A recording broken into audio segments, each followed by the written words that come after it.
Kuna kaasaegne kohtuekspertiis ja kriminaaluurimise tehnikad arenevad aasta-aastalt, toetuvad paljud politseijõud nüüd nendele uutele tehnoloogiatele juhtumite lahendamisel. Aga on üks vanem tööriist, mida nad ikka ja jälle kasutavad. Valvkaameraad. Tuhandete valvekaameratega igas linnas, igal ajahetkel on need kaamerad päästerõngaks kuritegude lahendamisel, mis tunduvad lahendamatud. Number 10. 55-aastane Julie Buckley Wilmingtonist, Cambridgeshire'ist oli kirjeldatud kui lahke ja armastav naine. 2024 aasta lõpus hakkas ta elama koos sõbra Carl Hutchinsiga ja otsis endale oma kodu. Alguses oli elukorraldus sõbralik ja tundus, et asjad lähevad tal paremaks. Siis 2025 aasta alguses kadus Julie salapäraselt, käivitades maakonna ühes suurima otsinguoperatsiooni. 2025 aasta jaanuari lõpus võttis Julie viimast korda ühendust oma lähedastega. Esimestel päevadel uskusid nad, et Julie on lihtsalt hõivatud või vajab veidi aega. Kuid päevade möödudes nende mure süvenes. Veebruari alguseks olid mured saavutanud haripunkti, kui Julie ei ilmunud mitmede arsti vastuvõtule. Umbes sel ajal kutsuti kohale Cambridgeshire'i politsei ja alustati kadunud isiku uurimist. Nad said teada, et Julie elas koos mehega nimega Carl Hutchings väikese Wilmingtoni külas. Nad võtsid ka tema telefoni ja pangaandmed. Rekordid näitasid, et tema kontakt oli lõppenud selle aasta 28. jaanuaril, kuid tegevus tema pangakaartidel jätkus veel kaua pärast seda. See tekitas kohe kahtlusi, nii et politsei otsustas võtta turvakaamerate salvestised kohalikest ettevõtetest. Salvestised tõestasid, et viimane päev, mil Julie viimati nähti, oli 28. jaanuaril, kui ta peatus Budgensi supermarketis lähedal asuvas linnas. Kui nad jätkasid salvestiste läbivaatamist, avastasid nad olulise vihje. 30. jaanuaril kell 8:41 hommikul Carl jäi kaamerasse, kui ta ostis kohalikus poes alkoholi ja kasutas Julie pangakaarti. Uurijad said teada ka seda, et ajavahemikus Julie kadumise ja uurimise alustamise vahel müüs Carl tema auto 500 naela eest. 13. veebruaril otsustas Cambridgeshire'i politsei külastada Carli ning kui ta nad oma koju sisse kutsus, märkasid nad kogu kinnistul punaseid tilku. Varsti pärast seda võeti Carl vahi alla Julie tapmise eest. Alles 25. aasta septembris leiti tema säilmed lähedal asuvast Christchurchi külast. Surnukeha lahkamine näitas, et ta oli saanud vähemalt 11 lööki pähe. Selleks ajaks oli Carl juba vanglas ja ootas oma kohtuprotsessi. 25. aasta lõpus tunnistas Carl end süüdi Julie elu võtmises.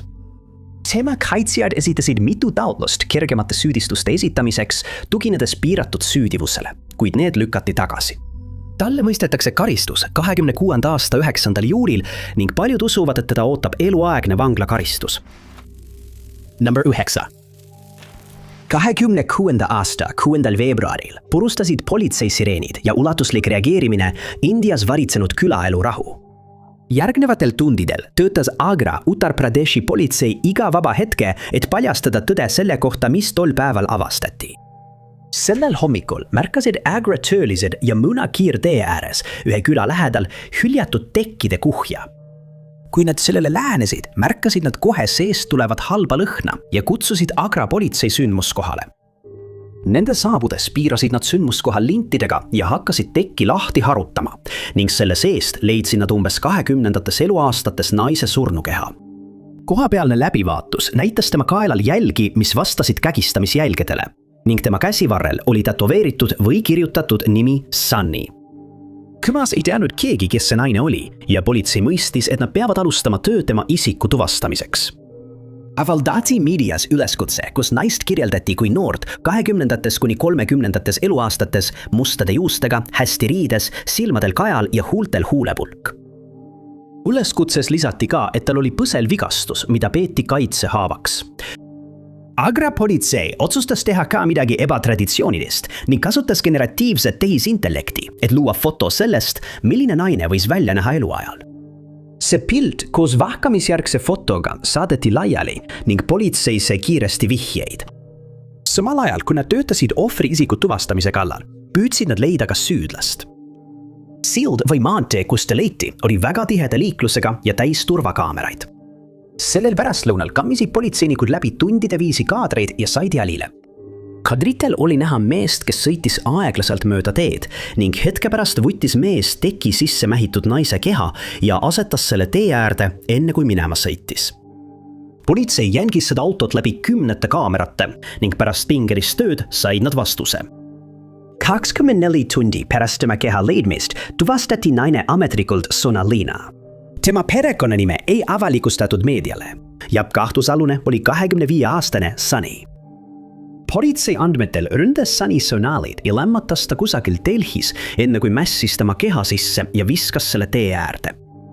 Teatatud andmetel olid nad suhtes, kuid 5. veebruaril ütles Sonali talle, et tahab suhte lõpetada, justkui oleks ta kellegi teisega kohtamas käinud. See ajas ta raevu ja arvatakse, et tema koos mitme sõbraga kavandasid Sonali tapmist. 2026 aasta juuli seisuga ootab Sunny endiselt kohtuprotsessi. 8. 20-aastast Amber Jackie Hutchinsonist Minnesotast kirjandasid teda tundnud inimesed kui säravad ja armastavad noort naist, kes andis endast kõik oma kogukonna heaks. 23. aasta keskel lõpetas Amber keskkooli ja teadis kohe, millist karjääriteed valida – keevitamine. 24. aasta mais lõpetas Amber 10-kuulise keevitusõppe kohaliku kogukonna kolledžis, kus tema juhendajad kirjandasid teda kui head õpilast, kellel oli loomulik anne keevitamiseks ja inseneriteaduseks. Samuti märgiti, et ta oli erakordselt töökas ning need oskused aitasid tal saada töökoha juba 6 aja jooksul pärast kursuse lõpetamist. Selle aasta juulis alustas Amber tööd ettevõttes Advanced Process Technologies lähedam asuvas Cokato linnas. Ta sobitus kohe kolleegide sekka, kes märkasid tema loomulikke oskusi ja muretut iseloomu. Kuid siiski polnud kõik sujuv. Naiste poliitikauuringute instituudi aruande kohaselt teatas veerand naissoost oskustöölisi, et neid ahistavad alati või sageli nende meeskolleegid. Need raskused ei esine ainult keevitustööstuses. Naised meeste domineeritud valdkondades teatavad sageli ahistamiskultuurist. Amber oli ettevõttes vaid üks vähestest naistest ja kuigi teda võeti enamasti hästi vastu, oli üks kolleeg, kellele ta ei meeldinud. Vaatamata kõigile takistustele jätkas Amber pingutamist ja ületas kõik talle ette seatud tõkked ja saavutas kõik eesmärgid. Ta armastas keevitamist ja inseneritööd nii väga, et kui ta ei olnud tööl, õpetas ta tunde oma endises keskkoolis ning toetas aktiivselt naisi oskustööaladel. 11. novembril 2005 jõudis Amber tööle varakult, nagu ta tavaliselt tegi, ja valmistas endale kohvi. Kui ta oli valmis päeva alustama, suundus ta oma töökohale ja süvenes oma töösse. Ta polnud tehases üksi, läheduses olid ka teised kolleegid vahetuses. Enne kella 6 hommikul kutsuti Wrighti maakonna šerifi büroo tehasesse. Kõnes teatas üks Amberi kolleegidest, et ta veritseb peast ja vajab kiiret abi. Alguses tundus, et juhtus õnnetus, kuid kui nad tehasesse jõudsid, avastasid nad tõe. Sel hommikul registreeris 40-aastane David Bruce DeLong end hommikusele vahetusele ja läks oma töökohale. Vahetult enne kella 6 haaras ta haamri, kõndis Amberi poole ja ründas teda. Ja kui rünnak oli lõppenud, kõndis ta rahulikult teise kolleegi juurde ja ütles: "Ma lõlin teda sinu haamriga, ta on sinu tööriistakasti juures, ta on läinud." Vaatamata meedikute parimatele pingutustele ei jäänud Amber oma vigastustele ellu ja ta kuulutati sündmuskohal surnuks. Wrighti maakonna šerifi büroo taotles tehase valvekaamerate lindistusi ja kui nad neid vaatasid, nägid nad kogu juhtunud pealt. David arreteeriti peagi pärast seda ja ta andis politseile täieliku ülestunnistuse. Ta ütles neile, et oli rünnakut juba mõnda aega planeerinud ja talle ei meeldinud Amber. Pärast tema surma annetasid USA oskustööaladel töötavad naised $1000 tema GoFundMe'le, et katta matusekulud, näidates kogukonna tugevust ja ühtsust. Kohtuprotsess Davidi vastu on olnud pikk ja veninud. Viimased uudised pärinevad 26. aasta aprillist, kui ta tunnistati vaimselt mitte protsessi võimeliseks isegi kohtu ette astuma. Teatete kohaselt leidis psühholoog, et Davidil puudub vaimse haiguse tõttu võime kohtu ette astuda. Tema kaitsjad on samuti taotlenud, et David saadetaks vahi all hoidmise asemel psühhiaatria haiglasse, kuid pole selge, kas ta sinna kunagi viidi. Süüdistajad on otsustanud selle juhtumi lõpuni viia ja ootavad päeva, mil David lõpetab vaimse tervise ravi, et nad saaksid taotleda eluaegset vanglakaristust ilma võimaluseta tingimisi vabastamiseks. 7. Louvre'i muuseum Pariisis on üks Prantsusmaa suurimaid kultuuriikoonid. Muuseum avati esmakordselt 1793 aastal tolleaegse Prantsuse aadli soovil. Alguses oli see viis, kuidas nad said oma rikkusi ja haruldasi esemeid näidata, kuid aja jooksul muutus see kohaks, kus tavalised prantslased said kunsti ja hindamatuid esemeid vaadata. 20. sajandi alguseks oli muuseumist saanud populaarne sihtkoht kunstihuvilistele Euroopast ja ülejäänud maailmast. Tänapäeval teame seda kui Mona Lisa, rahva vabaduse ja Milose Veenus kodu, lisaks tuhandetele teistele kultuuriliselt olulistele teostele. Kuna seal on nii palju miljoneid dollareid väärt kunstiteoseid, võiksime oodata, et Louvre'i turvalisus on tipptasemel. 25. aasta veebruaris suutis varaste jõuk mitte ainult sisse pääseda, vaid ka hindamatuid esemeid varastada ja enne avastamist põgeneda. Sajandi rööviks nimetatud sündmus näitas maailmale, kui lohakaks oli selle koha turvalisus muutunud. 19. oktoobril kontrollisid maailmakuulsa muuseumi töötajad eksponaate nagu tavaliselt.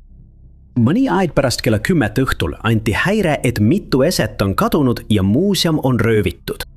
Pariisi politsei saabus sekunditega Louvre'i ja uurimine algas. Kaoses ilmus välja turvamees, kes ütles politseile, et teda ähvardas grupp ehitustöölisi, kellel olid suured elektritööriistad. Politsei turmas kohe valvekaamerate juhtimiskeskusesse, et teada saada, kuidas rööv toimus. Sellel hommikul kell 9 saabus muuseumisse grupp mehi, kellel olid kaasas nurklihvijad, saed ja lõikuid. 2 meest ronisid mööda redelit mööda hoone külge üles ja pääsesid muuseumi esimesel korrusel asuva akna kaudu sisse. 4 minuti jooksul olid vargad sees ja valmis tegutsema. Kasutades nurklihvijad suutsid vargad läbi lõigata ka paksust klaasist ja akendest, mis kaitsesid eksponaate. Kui klaas läbi lõigati, käivitus küll häire, kuid turvakaamerad näitasid, kuidas turvatöötajad põgenesid, kui mehed neid tööriistadega ähvardasid. Järgmise 4 minuti jooksul suutsid mehed haarata endale kuningannale kuulunud safiirehette kollektsiooni, mis oli valmistatud Prantsuse esimese impeeriumi ajal. Nad varastasid ka ehte komplekti, mis sisaldas smaragdkaelakeed ja kõrvarõngaid, samuti prossi ja keisrinna Eugenie krooni, mis oli valmistatud Napoleon III ajal. Mistel kulus nende väljapanekute juurde murdmiseks ja nende haaramiseks veidi alla 3 minuti ja 57 sekundi. Röövlite jaoks muljetavaldav, kuid muret tekitav saavutus. Kokku varastasid nad hinnanguliselt 102 miljonit või 88 miljonit euro väärtuses hindamatuid kalliskive. See oli üks suurimaid rööve, mis Prantsusmaal ja isegi Euroopas kunagi toime pandud.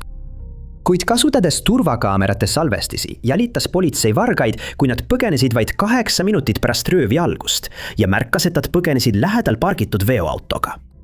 Seejärel suutsid nad välja selgitada veoauto andmed ja mõne päeva jooksul arreteeriti. 25. oktoobri ja 25. novembri vahel arreteeriti seoses rööviga vähemalt 9 meest, kellest mitu vabastati pärast ülekuulamist. Juhtum varaste vastu on praegu käimas, kuna uurimine on nüüd laienenud ka naaberriiki Belgiasse. Kahjuks on Louvre'i kahjuks mitu selle väärtuslikku eset endiselt kadunud ning kõigil, kellel on teavet, panutakse võtta ühendust Europoliga numbril 317 030 25000 või Pariisi politseiga numbril 121. Number 6. 45-aastane Angela Shelles oli kirjeldatud kui lahke ja hooliv naine, kes oli täielikult pühendunud oma pojale, 18-aastasele Tristan Robertsile. Oma varases elus diagnoositi Tristanil autism ja ATH ning ta vajas lisatuge.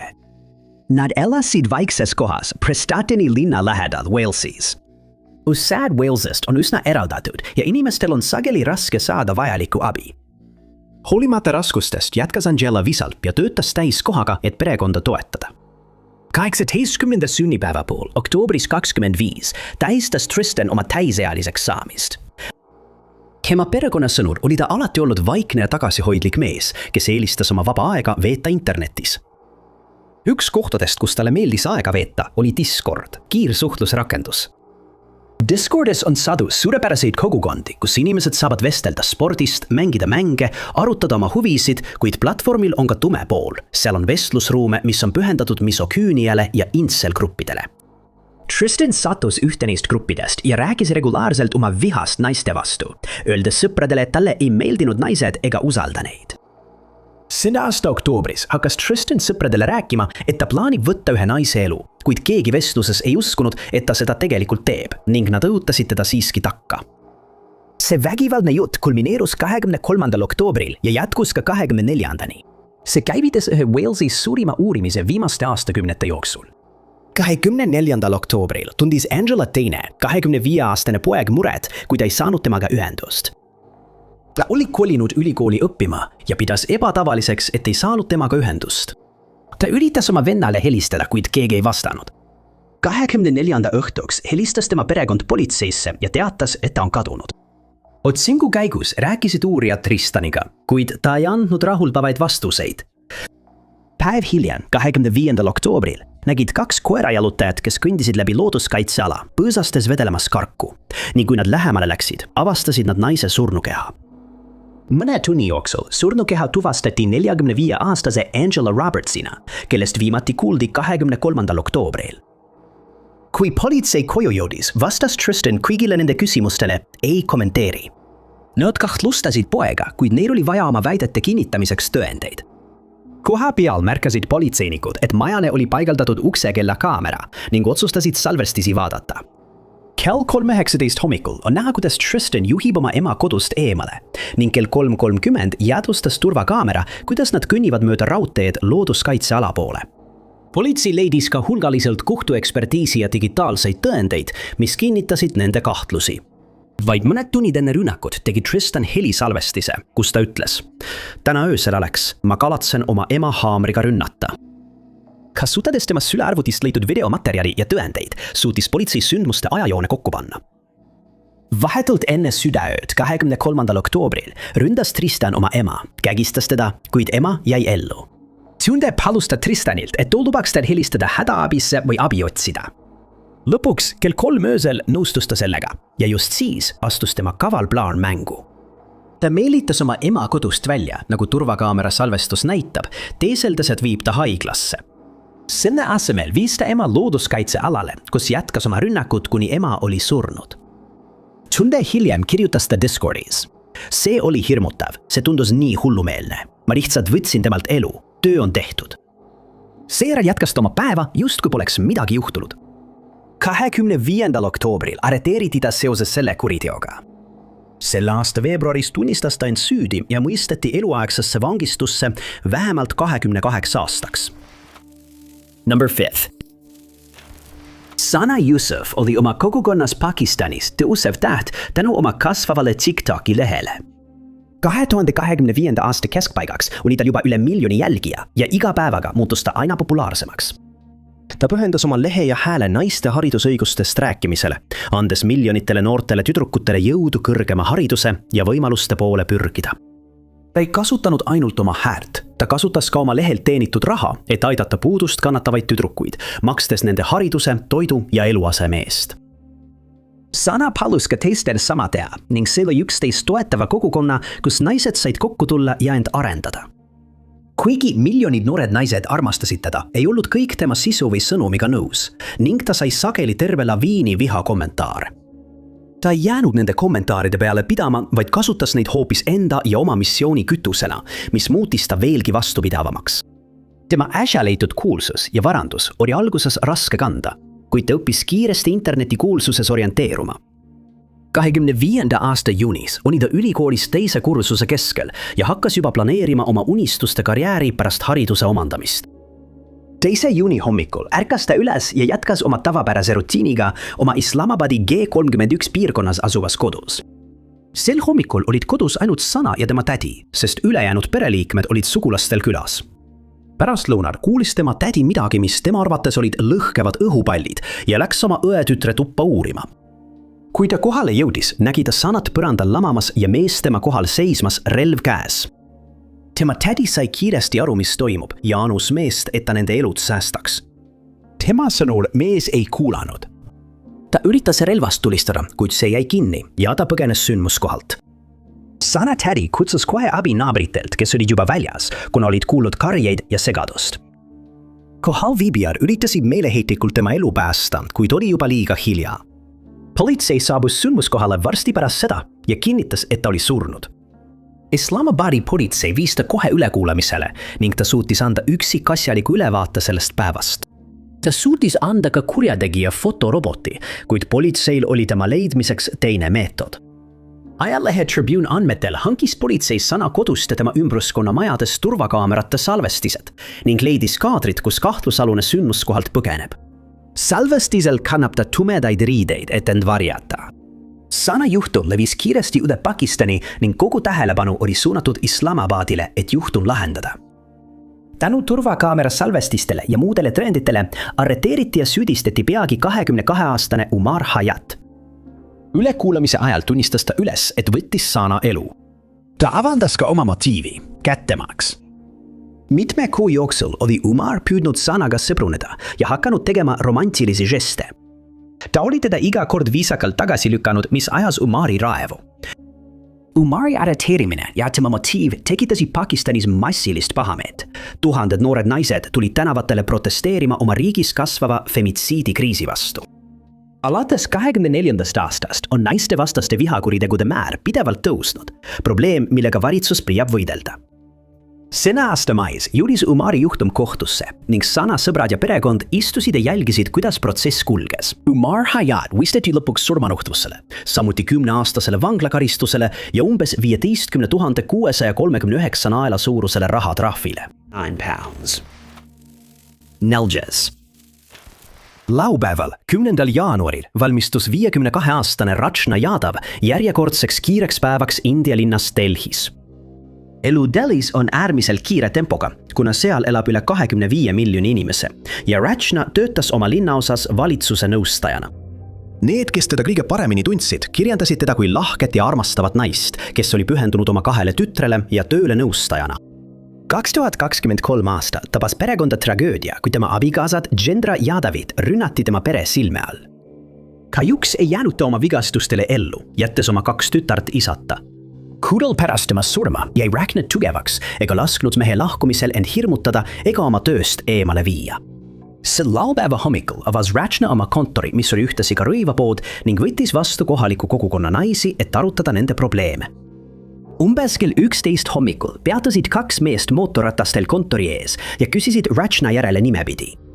Kui ta ukse juurde läks ja kinnitas, kes ta on, tõmbasid nad välja tulirelva ja tulistasid.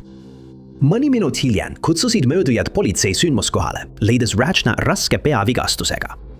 Ta viidi kohe haiglasse, kuid väljavaated polnud head. Mõni tund hiljem kogunes tema pere haiglasse ja jättis viimast hüvasti. Rachna oli oma vigastuste tõttu surnud, muutes uurimise kannaletungist tapmisjuhtumiks. Politsei kahtlustas kohe tema abikaasa surm. 2023 aastal oli kuidagi selle kuriteoga seotud. Oletati, et teda rünnati ja kõrvaldati, kuna ta kas pidi andma või oli parasjagu ette valmistamas tunnistust nende vastu, kes olid seotud tema abikaasa elu võtmisega. Detailid on mõnevõrra segased, kuna allikad erinevad oluliselt, kuid Times of India teatas, et tüli sai alguse parkimiskoha pärast tema kodu või kontori lähedal. Mõlemad pooled esitasid ähvardusi ning politsei uurib endiselt, kas see lahkheli on üldse seotud 2 mõrvajuhtumiga. Esialgse uurimise käigus avastas politsei turvakaamera salvestised 2 mehest, kes ründasid Rachnad, saabudes ja põgenedes sündmuskohalt. Aga oli üks probleem, pilt oli udune. Nad teadsid, et avalikkusel oleks raske mehi salvestiselt tuvastada, seega pöördusid nad ootamatu lahenduse poole, tehisintellekti poole. Ja mis on võib-olla India politsei jaoks esmakordne? Nad lasid salvestise läbi tehisintellekti, mis suutis pilti parandada ja suure osa udust eemaldada. Siit edasi jälgis politsei kahtlusalust mööda tänavat ja lõpuks jõuti 3 kahtlusaluseni. Kui nad olid isikut tuvastanud, hankisid nad telefoni andmed ja muud digiandmed, et kinnitada, kas nad olid sel päeval kell 11:00 hommikul Raina kontori juures. Uurimise käigus rääkis Rachna perekond, kuidas nad kartsid kodust lahkuda, kartes, et neid võidakse järgmisena sihikule võtta. 2026 aasta jaanuaris need hirmud vaibusid, kui Delhi politsei teatas, et nad on juhtumiga seoses vahistanud 3 meest. Kuid 2026 aasta juuli seisuga on 3 mehe vastu algatatud kohtuasja menetlus veel käimas ja eeldatavasti jõuab see peagi India kohtusse. 3. juhtum. 2026 aasta 16 märtsil sai Jammu ja Kashmiri politsei kõne umbes kell 21:30. Shota ja Moran Miran Sahibi äärelinnas lõgastuvad elanikud märkasid kedagi sillal, mis ühendab nende 2 piirkonda. Kui nad lähemale jõudsid, said nad aru, et tegemist oli surnukehaga ning see kuulus 46-aastasele mehele, kelle nimi on avalikustamata. Jammu politsei teatel olid mehel ilmsed vigastused kaelal, mis põhjustasid tema surma. Tema perekonda teavitati kohe ning politsei küsitles neid. Nad ütlesid politseile, et ei tea ühtegi vaenlast, kuid hiljem see ümber lükati. Vähese tõendusmaterjali tõttu pöördus Jammu politsei sadade turvakaamerate poole, mis katavad äärelinnade tänavaid. Nad kerisid salvestise tagasi kella 9 õhtul ja vaatasid kuritegu reaalajas toimumas. Veidi pärast kella 9 õhtul on näha 2 meest, kes sõidavad rolleriga üles silla. Kui ohver kõndis, järgmisid nad talle enne, kui rünnakule asusid. Kasutades turvakaameraid ja muid meetodeid, tuvastas Jammu politsei kahtlusalused vaid 24 tunni jooksul. 18. märtsil teatasid nad, et 2 meest on arreteeritud ja süüdistuse saanud, Davinder Singh ja Ravinder Singh. Üle kuulamise käigus tunnistasid mõlemad kahtlusalused kohe üles, teades, et tõendid olid nende vastu. Väljaande Print India andmetel said nad teada ka seda, et ohver oli tõenäoliselt koduses tülis Davinder Singhi ja Ravinder Singhiga, mis ajendas rünnakut. 2026. aasta juuli seisuga on nende 2 vastu algatatud kohtuasja menetlus veel käimas ning asi peaks peagi kohtusse jõudma. Number 2.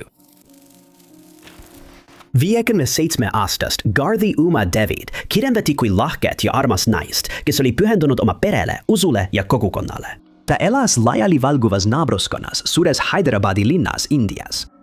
Linnas endas elab üle 15 miljoni elaniku ning seal asub ka sadu hinduistlikke templeid. Ühes sellises templis asub ainus lõunasse suunatud Ganesha kuju Indias. Igal aastal kogunevad tuhanded hindu templisse, et avaldada austust ja lõpetada oma palverännak. Tempel on ka mitmete festivalide toimumispaik, kus kohalikud saavad tähistada olulisi kuupäevi hindu kalendris ja lõbutseda oma kogukonnaga. Lisaks sellele on tempel avatud ka igapäevasteks palveteks, mida nimetatakse pujadeks. Goethe oli üks selline elanik, kes külastas templit iga päev palvetamiseks ja vaikseks mõtisklemiseks. 18. märts 2022 ei olnud erand ning umbes kell 18:30 lahkus ta kodust ja suundus templi poole. Kui oli möödunud paar tundi ja temast polnud endiselt märki, teatas tema abikaasa politseile tema kadumisest. Kokku pandi suur otsingurühm ja tema perekond oli äärmiselt mures. Esialgse uurimise käigus avastas politsei, et sel ööl oli ta templis üksi koos templi preestri Anumula Krishnaga. Krishna oli oma töö eest templis kogukonnas väga austatud ja hinnatud ning naabruskond ei arvanud, et ta oleks võimeline millekski pahatahtlikuks. Kui füüsilised otsingud ei andnud mingeid vihjeid, pöördus Hyderabadi politsei turvakaamerate poole.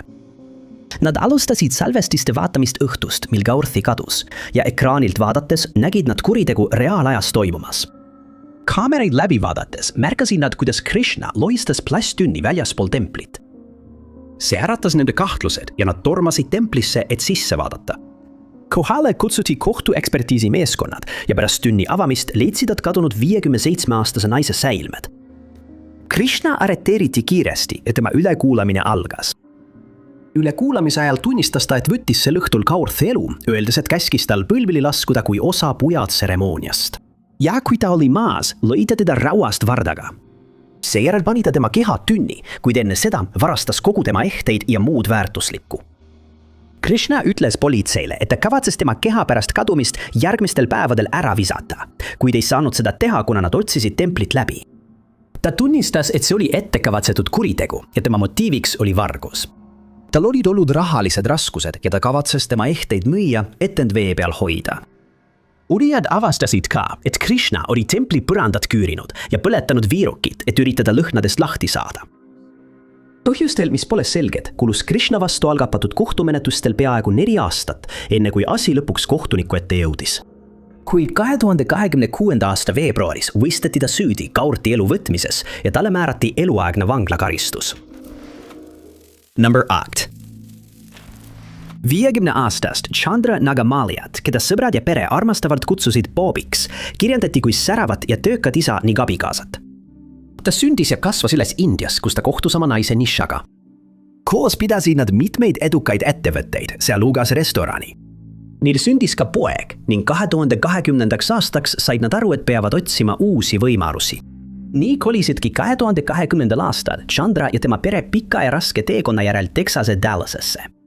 Alguses oli üleminek raske, kuid aja jooksul tundsid nad, et kogukond võttis nad avasüli vastu.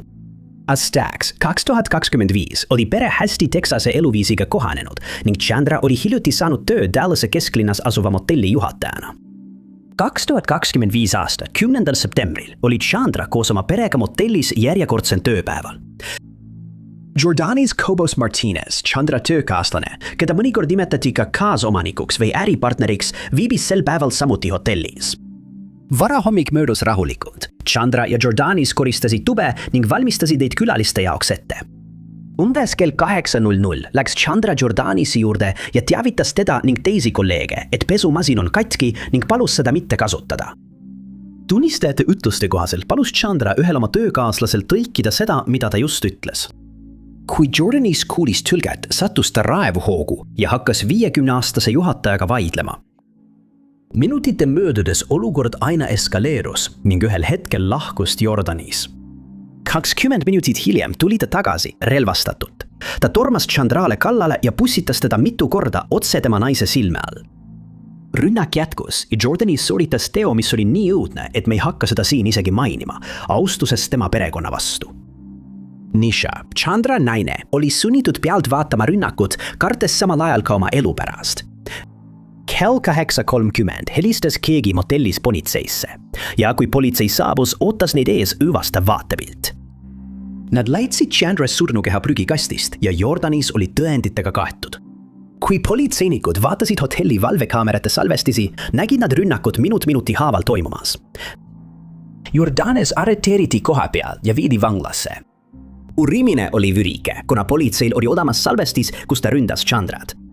2025 aasta septembri lõpus esitati Jordanis Cobos Martinezele ametlikult süüdistus tapmises. Tema vastu algatatud kohtuasja menetlus jätkub endiselt ning nii süüdistus kui ka kaitse valmistavad oma argumente ette. Viimane uuendus selles kohtuasjast tuli 2025 aastal ning tulevaste kohtuprotsesside kuupäevad on endiselt teadmata. Aitäh teile, et vaatasite! Kui teile see video meeldis, siis kindlasti vajutage meeldib nuppu. Ärge unustage ka tellida ja vajutada teavituskella, et olla kursis kõigi meie tulevaste videodega. Aga minu nimi on Top 5 Unknowns ja kohtume järgmises videos.